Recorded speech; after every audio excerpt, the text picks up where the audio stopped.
आज आपल्याला बनवायचे ज्वारीच्या पिठाचे एकदम खमंग खुसखुशीत आणि पौष्टिक असे डोसे।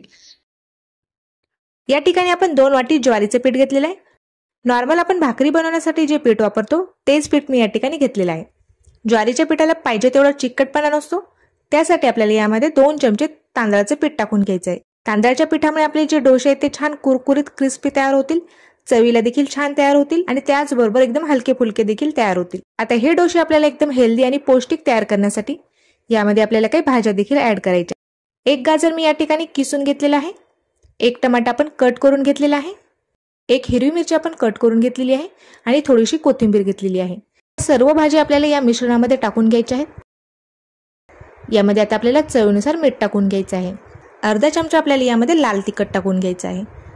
आपण हिरवी मिरचीचा देखील वापर केलेला आहे। अर्धा चमचा आपल्याला यामध्ये भाजलेल्या जिऱ्याचे पावडर टाकून घ्यायचं आहे। पाव चमचा आपण हळद टाकून घेतलेली आहे। आता यामध्ये आपल्याला पाणी टाकून घ्यायचं आहे। सुरुवातीला मी या ठिकाणी 1 वाटी पाणी टाकून घेतलेलं आहे।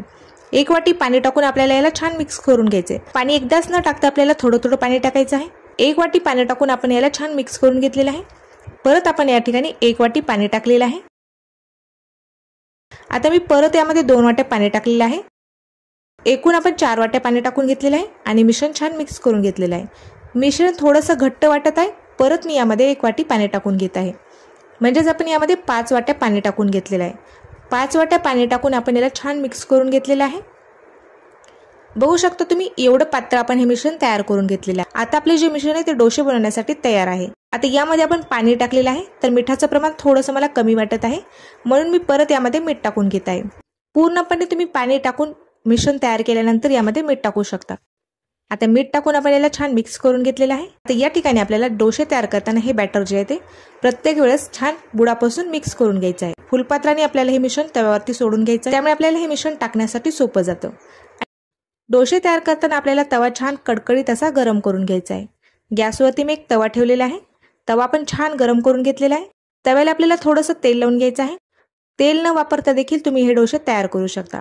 तवा छान कडकडीत असा गरम झालेला आहे। आता तव्यावरती आपल्याला हे मिश्रण टाकून घ्यायचं आहे। तवा जर छान गरम झालेला असेल तर आपल्या डोश्याला छान जाळी पडते। अशा पद्धतीने पातळ असं आपण हे बॅटर टाकून घेतलेलं आहे। झाकण आपल्याला जास्त वेळ ठेवायचं नाही, फक्त 2 ते 3 सेकंदच आपण यावरती झाकण ठेवलेलं आहे।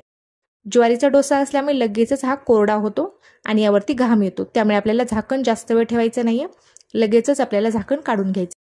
सर्व बाजूने आपल्याला हा डोसा छान शेकून घ्यायचा आहे। डोशाच्या कडा लूज झालेल्या आहेत। आपला जो डोसा आहे तो पलटी करण्यासाठी तयार आहे। याच्या ज्या कडा आहेत त्या लगेचच लूज होतात। एकदम मस्त असा कुरकुरीत आणि खमंग असा आपला हा डोसा तयार झालेला आहे। एकदम पातळ आहे, कुरकुरीत आहे आणि यावरती मस्त अशी जाळी देखील पडलेली आहे। पोहे चाळीची जी चाळणी असते त्यावरती आपल्याला हा डोसा काढून घ्यायचा आहे। यामधील जे वाफ आहे ती सहजच निघून जाईल। चाळणीवरती आपण हा डोसा ठेवलेला आहे, यामधील जे वाफ आहे ते पूर्णपणे निघून जाईल। दुसरा डोसा देखील आपल्याला सेम याच पद्धतीने तयार करून घ्यायचा आहे। तव्याला मी थोडंसं तेल लावून घेतलेलं आहे। दुसरा डोसा टाकताना देखील आपल्याला तवा छान तापलेला पाहिजे। आता दुसरा देखील डोसा आपण या ठिकाणी तयार करून घेतलेला आहे।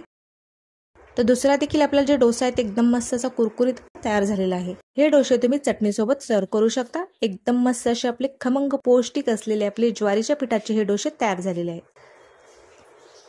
बघू शकता तुम्ही एकदम कुरकुरीत आणि क्रिस्पी झालेले आहेत आणि जाळी देखील खूप मस्त अशी पडलेली आहे।